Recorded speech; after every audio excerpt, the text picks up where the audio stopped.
Gott kvöld og velkomin í Kompás. Það eru yfir 30.000 Íslendingar á þunglyndislyfjum sem kosta þjóðarbúið á 1 milljarð króna á ári. Þunglyndislyfjunum var hampað mjög þegar þau komið fyrst á markaðinn, en upp á síðkastið hafa aftur á móti hlaðist uppi vísbendingar að þau geri mun minna gagn en áður var talið og séu jafnvel hættuleg tilteknum hópum. Nú þegar kreppir að í efnahag og andlegri líðan þjóðarinnar getur hún ekki lengur lagt traust sitt á töfralausn í pilluformi.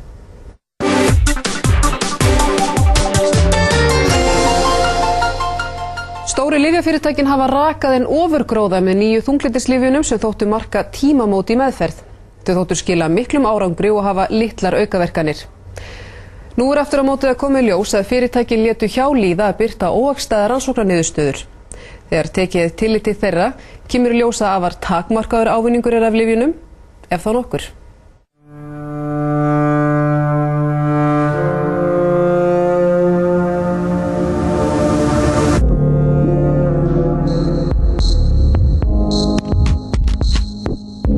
Síðan 2000 ég búinn að kljást við ofboðslega alvarlegt þunglyndi og hef bæði þurft að leggjast oft inn á spítala heima og út í Englandi þar sem ég er doktorsnámi. Og það var svo komið í lok árs 2005 að ég var kominn á nokkuð lyf og ég var þá búinn að sofa, þetta var í lok desember 2005, þá var ég búinn að sofa nánast samfellt í 6 mánuði. Og læknirinn var ráðþrota hvað hann gæti gert til þess að vekja mig og hann ætlaði að bæta enn einu lyfin á mig og þá hugsaði ég bara að þetta gengur ekki lengur. Steindór þjáist af alvarlegu þunglyndi og hefur því áralanga reynslu af hinum ýmsu geðlyfjum. Reynslan var ekki góð. Lyfin virkuðu illa og aukaverkanirnar voru miklar. Hann ákvað að reyna aðrar leiðir. Fæstir nota geðlyf í dag með jafn alvarlegt þunglyndi og Steindór. En þetta verulegur fjöldi sem notar geðlyf, því samkvæmt upplýsingu frá Tryggingastofnun taka yfir 30.000 manns geðlyf daglega. Þetta risastór hópur og kostar þetta lyfjaát þjóðarbúið yfir 1 milljarð króna á ári. Þriðjunginn borgar fólki sjálft. Smám saman hefur komið betur og betur í ljós að aukaverkanir þessara lyfja hafa verið vanmetnar og það getur reynst þrautin þyngri að hætta að taka þau. En svo gerist það einhvern tímann í mars er ég búinn að trappa mig niður öllu lyfjunum nema Effexor, þunglyndislyfjunum. Ég var sannfærður ég gæti ekki lifað án þess. Ég var búinn að taka það síðan 2001 og hafði prófað að hætta. En það er algjört helvíti að hætta á þessum nýju þunglyndislyfjum því að það er eins og líkaminn logi bara. Það er eins og sért bara að fá stöðugan rafstraum og sjónin fyrir öll í vitleysu og það er einhverju næstu vikur sem ég upplifa því að maður var fyrir utan þessar hræðilegu fráhvarfseinkenni að þá var maður bara nánast í sturlunar ástandi. Það er nánast óbærilegt að hætta á þessu lyfi. Þessi hörðu fráhvarfseinkenni eru í samræmi við það sem hefur komið fram í erlendum fréttamiðlum. Sudden electrical jolts. Electric shock sensation. I couldn't walk. Incredibly fatigued. I could hardly talk. I used to get the shakes. Pins and needles. Extreme vertigo. Violent dizzy spills. I fainted a couple of times. Chest pains. I couldn't sleep. Stomach spasms. Migraine headaches. The nervousness. Racing thoughts. Anxiety attacks. Heightened emotional sensitivity. Crying spells. I was very angry. Þessi þunglyndislyf eru í flokki sem eykur serótónín boðefni í heilanum. Þetta eru svokölluð SSRI-lyf. Það liggur þó engin vísindaleg sönnun fyrir því að serótónín skortur eða einhvers konar efnaójafnvægi valdi þunglyndi. Lyfin virtust þó bæta líðan þeirra sem þjáðust af þunglyndi. Í fyrstu var þessum lyfjum tekið fagnandi og það er jafnvel kallaðar gleðipillur. Vaxandi gagnrýni hefur verið á það að þau séu gefin fólki sem í raun að kljást við eðlilegar tilfinningasveiflur og álag í flóknu lífi nútímamannsins. Sorg, ótti og kvíði séu orðið að sjúkdómi í bókum lækna og lausnin í pilluformi. Þessi lyf hafa verið lyfjafyrirtækjunum óhemju drjúg tekjulind. Ásbjörn Hróbjartsson læknir og vísindamaður hefur nánast alla sinn aldur utan Íslands og talar takmarkað íslensku.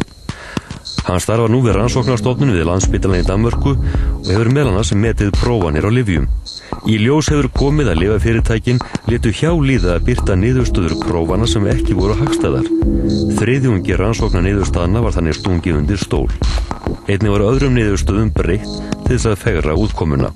The apparent size of the effect of these SSRI antidepressant is clearly biased.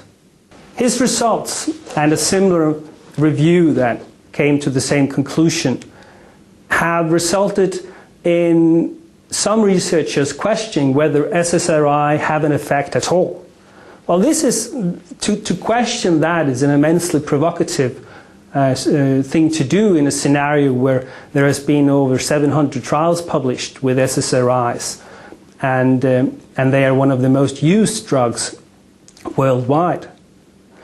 Maybe it's more relevant to ask a different question, not whether SSRI has an effect or not, but whether its benefits outweighs its harms. I don't think it's very well known by the general public or by patients that SSRIs have side effects, have harms. They reduce sexual desire in around 50 or 60% of patients. They can cause nausea and obstipation, and they can cause a rare but very dangerous syndrome called the serotonin syndrome. Finally, it can be for some patients, and maybe many, quite difficult to get rid of those drugs. Once you're on them, they produce withdrawal symptoms, and it's necessary to take less and less doses within 3, 4, or 5 weeks to get out, and some have very difficulty of actually not taking them. Finally, it's become clear that for children and adolescents, these drugs may cause an increased risk of suicidal behavior and suicides. So, the review of Turner and similar review produces a provocative question, a pressing scientific question, whether benefits outweighs harms, especially in the vast majority of patients taking SSRIs, those with mild depression and those that are elderly and that take many other kinds of drugs. Lyfjafyrirtækin undir miklum þrýstingi að skila hluthöfum hagnaði. Hvatinn til að hagræða rannsóknarniðurstöðum stór, segir Ásbjörn. Hann telur að þurfi róttækt endurmat á þessum lyfjum. I think there's broad agreement that SSRI should not be used for children or for adolescents.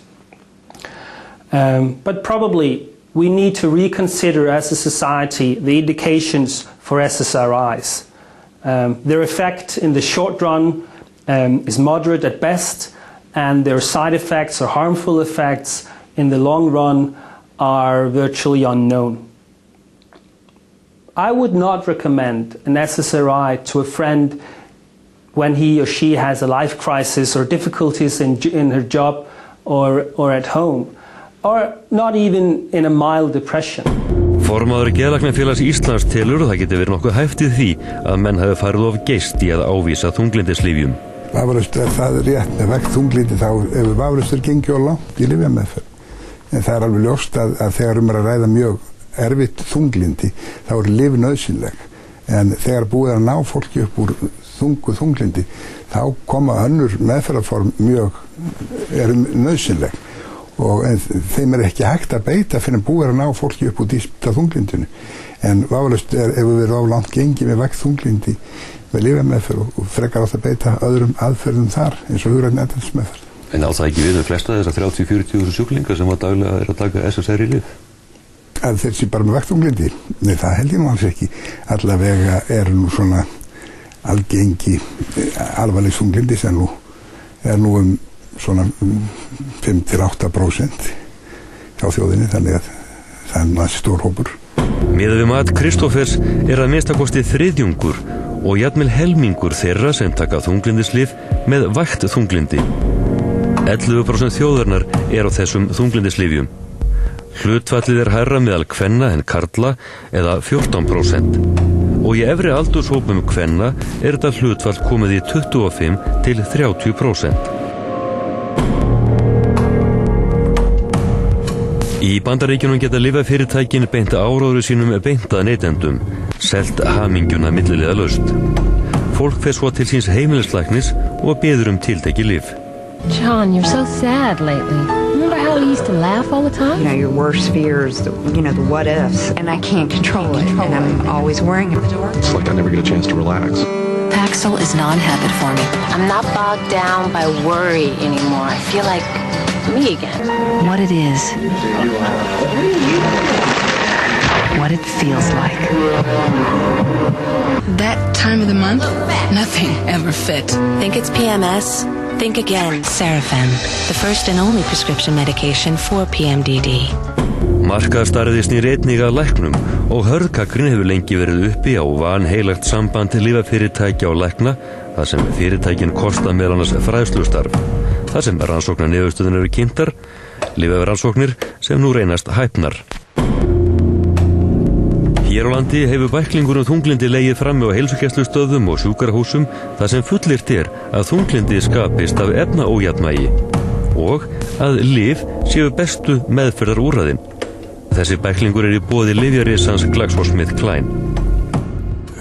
Klárlega rangar staðhæfingar að geðlyf séu besta almenna aðferðin til þess að takast á við geðraskanir. Þetta breytilegt milli geðraskana sjálfsögðu, en við tökum algeng vandamál eins og kvíða og þunglindi, að þá eru ákveðnar tegundir sálfræðilega meðferðar að sýna gríðarlega góðan árangur. Og sem dæmi, ef við tökum dæmi þunglindið, að ef einhver vafi á niðurstöðum árangur þunglindismeðferðar, sálfræðilega meðferðar á þunglindi, að þá það vafinn það hvort að sálfræðileg meðferð jafn árangursrík eða árangursríkari heldur en SSRI-lyfin sem eru algengasta lyfjaformið við þunglindinu. Formaður geðlæknafélagsins veit ekki kannast við að geðlæknar séu í vanheilugu sambandi við lífeyrisana. Nei, ég sé nú ekki þann vanda. Ég hef nú verið formaður þessa félags okkar geðlækni í 3 ár og hef nú aldrei séð þann vanda. Við erum alveg sjálfstæðir og höfum sjálfstæðan fjárhag og getum haldið okkar fræðslufundi án styrkja frá hér lyfjafyrirtækjum. Nú flestir geðlæknar sækja nú sína endurmenntun erlendis, stór þing eins og bandaríska geðlæknaþingið eins og evrópsku þingi, en auðvitað sjást lyfjafyrirtæki, þau eru með sína kynningar. En ef við erum haldnir fundi sem styrktir að lyfjafyrirtækjum þá þau alltaf einhverju þekktir fyrirlesari sem koma frá háskólum ekki á vegum lyfjafyrirtækjum, þannig ég held að svo einfaldur áráð gangi ekki inn í neitt almennilega menntaðan geðlækni. Lyf almennt valda aukaverkunum og í sálfræðilega meðferð þá erum við laus við þessar aukaverkanir. Og annað að þegar þú hættir að taka lyfin að þá það algengt að þunglindi kemur aftur. Það að segja að þetta ekki aðferð sem að nýtist til framtíðar nema að taka lyfin með reglubundum hætti og áfram. Ólíkt lyfjónum og þá til dæmis hugræn atferlismeðferð við þunglindi að þar lærir aðferðir til þess að takast á við þunglindið, hugrænar og atferlislegar aðferðir sem að svo nýta þér áfram út lífsleiðina eftir að meðferð hætt.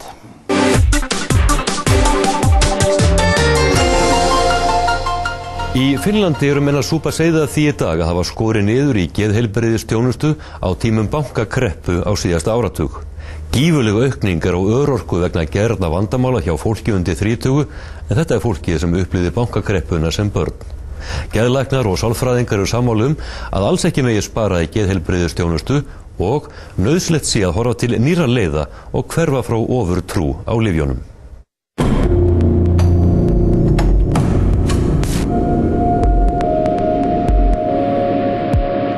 Steindór með doktorspróf í vísindasagfræði. Hann hefur kynnt sér nýlegustu skrifin geðlyf í fagtímaritum, þau lyf sem hann hefur sjálfur áralanga reynslu af að taka með litlum árangri. Ef maður kíkir á litteratúrun eins og ég búinn að gera núna undanfarið, að ég í sjokki það sem ég búinn að lesa, bæði vísindagreinar og leiðarar í virtum vísindatímaritum að grunnurinn undir hérna meintu virkni SSRI-lyfjanna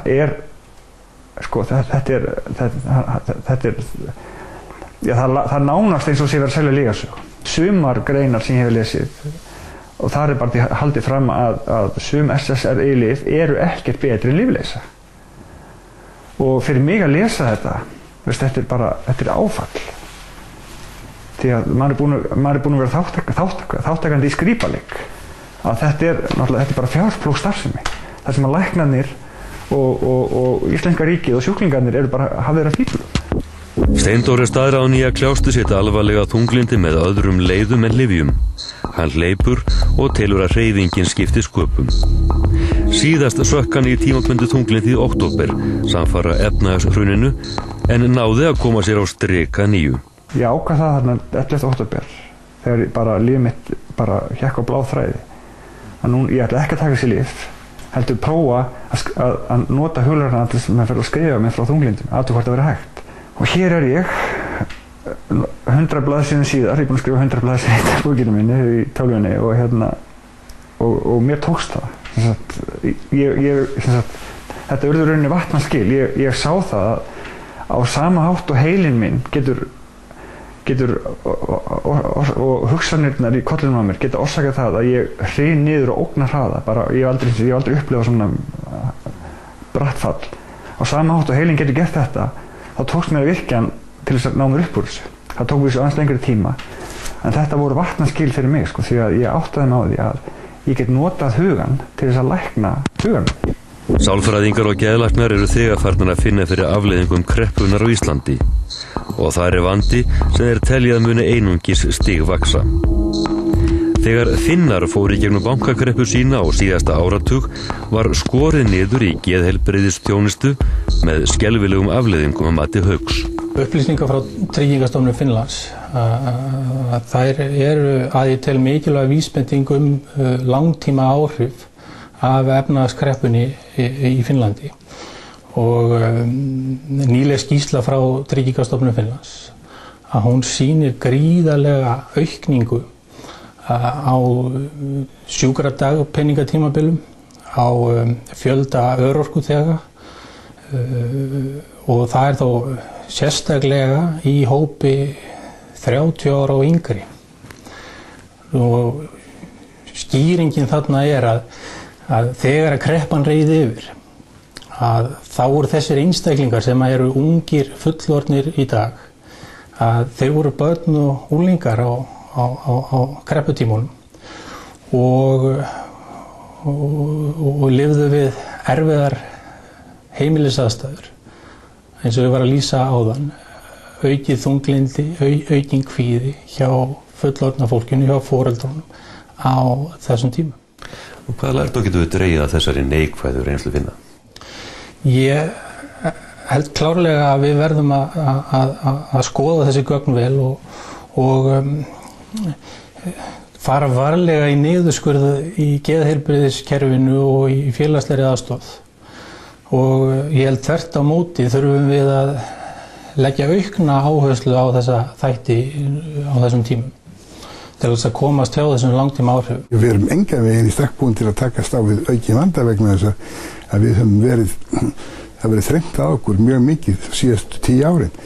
Þannig að við höfum átt í erfiðleikum með því að sinna okkar hlutverki við ef aðstæður eru óbreyttar. Ég sé ekki að við getum nema að það verði eitthvað gert til þess að bæta okkar aðstöðu til þess að takast á aukin vanda. Nú hefur nokkun geðlyf að aukist stigast í hér síðustu ár og með tilheyrandi kostnaði. Sérðu fyrir þér að nokkun geðlyf að muni aukast? Hún nú eitthvað aukast í, ég á nú vona því að það verður kannski önnur meðferðarúrræði sem verður meira kallað eftir eins og meira í samtalsmeðferðarformi og hugræn athyglismeðferð sem hefur verið gripið æ meira til og hópmeðferð ýmiss konar. Það að segja þessi mannlegi þáttur, hún verið betur sinnt og svona meira þjónustu í samfélagi sem hefur skort verulega. Er það vegna þess að menn sé að missa trú á lífinu? Nei, alls ekki, en ég held að lífin einn síðan náttúrulega ekki nóg, en það þarf að styrkja aðra meðferð og aðra þætti meðferðar. Hlutverkasetrið við Laugaveginn miðstöð þar sem reynt að vinna með geðraskanir og geðsjúkdóma út frá nýrri sýn sem á sér rætur í samtökunum hugarafli. Elín Ebba Ásmundsdóttir iðjuþjálfi hefur verið brautryðjandi þessu starfi. Grunnurinn hugræn atferlismeðferð og þær vinna saman þeir sem að kljást við erfiðleika og sjálfboðaliðar með eigin reynslu af geðröskunum. Sko, það sem gerist þegar maður missir vinnuna eða mikilvægt hlutverk að það smátt og smátt svona heggur á sjálfstraustið og það verður svona niðurbrot og þú ferð að trúa minna á sjálfa þig, þú ferð að einangra þig og þú ferð að fá alls konar tilfinningar, depurð, leiða, kvíða og þetta náttúrulega einkenni sem þú kannski kemur með inn á læknastofu sem kannski passa í einhverja greiningar og ég vil að við bregðumst við áður en við komum þangað og ég náttúrulega verið baráttumannskja fyrir það að mér finnst lyf allt of fljótt notuð, við bregðumst allt of fljótt við með að gefa fólki lyf. Ef við höfum ekkert annað, sko heimilislæknar hafa oft verið þannig stöðu að þeir hafa ekki getað beint fólki neitt og það því líður illa, hvað gerirðu? Og lyfin, við höfum haft svo mikla ofurtrú á þeim. En nú bara komið annað í ljós með nýjustu rannsóknum að þetta bara, lyfin eru ofmetin og ég held að ef við getum talað núna flóðbylgju, sem sagt lyfja, nú fer hún að fjara út og nú bara höfum við tækifæri. Þetta líka eitt sem við talaðum tækifæri, ný tækifæri í þessu ástandi sem hafa orðið í þjóðinni. Hér eru líka ný markastækifæri að vinna á einhvern annan hátt og vinna saman fólk og reyna að hafa það áhrif á heilan því ég menna það hefur áhrif á efnasamsetningu heilans ef okkur líður illa en notum nú eitthvað annað sem hafa enga langtímaverkanir eða skaða okkur ekki gerum eitthvað sem er heilsusamlegt og virkar til lengri tíma. En óttastu það ekki með reyna sjúkdómsvæða kreppuna? Sko, ég held að fólk vilji öðru fólki vel, ég held það og læknar reyna að gera eins vel að þau geta en þeir verða kannski að hleypa öðrum að og við þurfum að vinna kannski meira saman og ég hefur ofta hugsað það að við erum með svona teymi þegar eitthvað gerist, svona hamfarir, hvað kallast það, áfalla teymi sem kemur saman. Akkur hefur ekki búið að kalla núna fólk saman hvernig við bregðumst við til að halda uppi heilsu þjóðarinnar? Akkur höfum við ekki kallað til sérfræðing og þá ég ekki að tala bara sérfræðinga í einhverju fagstéttum heldur í fólkinu sjálfu vegna þess að ég trúi svo mikið á þá þekkingu sem byggir í grasrótinni og starfsfólki hér flest allt fólk sem hefur mist stjórn á lífinu og tökin og náðum aftur þannig að það miklu næmara fyrir því að taka á móti fólki núna sem á í erfiðleikum. Þegar þú fær einhverja hugsun að vinna fyrir þá minnkar þörfin fyrir lyfin og Steindór nú eitt dæmi á því að hann í verkefni núna sem að hafa þýðingu gildi fyrir hann og ég vil bara gefa fleiri tækifæri til þess að komast í svona umhverfi og ekki að sjálfsmynd þeirra sé ég með einhvern sjúkdóm. Þú veist, við erum líka að hafa áhrif á sjálfsmynd fólks og hvað erum við að gera við börn þegar við erum að segja þeim að þau séu með hina og þessa sjúkdóma. Er þetta gott þegar til lengri tími litið? Nei, það er mín skoðun. Já, ég hef fulla trú á þessu, annars væri ég ekki alltaf að yppa gogg reglulega. Það sem hefur breytt núna dálítið landslæginu þegar ég fer að vinna með fólki sem hefur reynslu. Því að það við fólki sem eigum að gera kröfur og ef við sættum okkur við það að fá lyfseðil þegar við förum til heimilislæknis, þá fáum við hann. En ef við segjum nei takk, ég vil fá eitthvað annað, gefðu mér eitthvað annað boð hefur þú og hann verður að gefa þér eitthvað annað boð, þá fara hlutin að breytast. Þannig ég held að við þurfum að upplýsa fólk og fólk þarf að vera miklu kröfuharðara að það þarf að velja leið sem það trúir á, sérstaklega í ljósi þess. Það er ekkert vísindalega sannað í þessum efnum. Kallar þetta ekki á róttæka uppstokkun á viðhorfum til geðlyfanna, þessi harða gagnrýni sem að spretta fram í umræðan núna? Ég held að það skiptir mjög miklu máli að sérstaklega vísindarsamfélagið taki opna umræðu þessi mál eins og öll önnur. Það held ég ekki rétt að mér sem ráðherra að fara að kveða upp úr það. Ég ekki sérfræðingur á þessu sviði og ég verð að treysta fólkinu í feltinu og sem að þekki þessi mál best að koma og vinna út úr þeim málum. Aðalatriði það að hafa vísindalega nálgun í þessu og vera óhrædd við að fara í gegnum mál eins og þessi. Kemur til greina að ríkið niðurgreiði þjónustu sálfræðinga í ljósi þess að sálfræðiþjónusta við þunglyndissjúklinga skilar töluvert góðum árangri og sumir segja jafn góðum ef ekki meira heldur en með lífanotkun? Já, við höfum náttúrulega stigið fyrstu skrefin hvað það varðar. Gerðum það varðandi stefnumótunina í tengslum við stefnumótunina. Nú hugræna atferlismeðferðin sem ég vísa í, sem samningunum frá desember 2007, sem 4 ára samningur, hann miðar að því að það eru sálfræðingar sem með hugræna atferlismeðferð fyrir fólk, þannig að við höfum stigið þau skref. En þetta ekki alltaf spurning krónu og aura, þannig að verður hreinlega auka útgjöld til þessa málflokks þegar að svona mikið þrýstingur á að sækja aukna þjónustu núna í kjölfar þessa efnahagsáfalls? Það sem við þurfum að gera meira, við tölum almennt heilbrigðismálin, við þurfum að meta það í rauninni hvaða þjónustu við erum að veita. Þannig að við höfum sem skýrasta mynd hvað það varðar. Það ekki algjört samhengi á milli 1000 kall aukað þýðir þetta mikla þjónustu og 1000 kall minna þýðir þetta minni þjónustu. Þetta auðvitað eilíða verkefni sem við erum að vinna að. Það að reyna að veita eins mikla þjónustu og við mögulega getum hvað varðar heilbrigðismálin. Og við höfum séð árangur verulegan á síðasta ári hvað það varðar. Við höfum að sjá til dæmis árangur í því að taka utan rekstur Landspítalans, langstærstu stofnunarinnar, og hann alltaf því á núlli ef við tökum tillit til gengismála, en samt sem áður hefur þjónustan þar aukist verulega og biðlistar styst.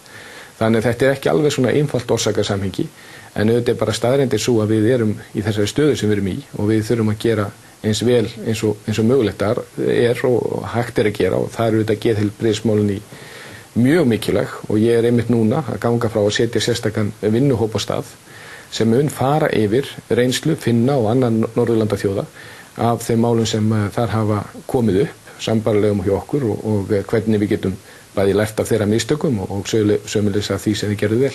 Sem betur fer að þá ekki algjört samasemmerki milli upphæða og árangurs, og við höfum séð það á undanförnum misserum, og þegar við berum okkur saman við nágrannalönd okkar sem við gerum að það eru margar leiðir að sama marki, og okkar verkefni að finna þær bestu.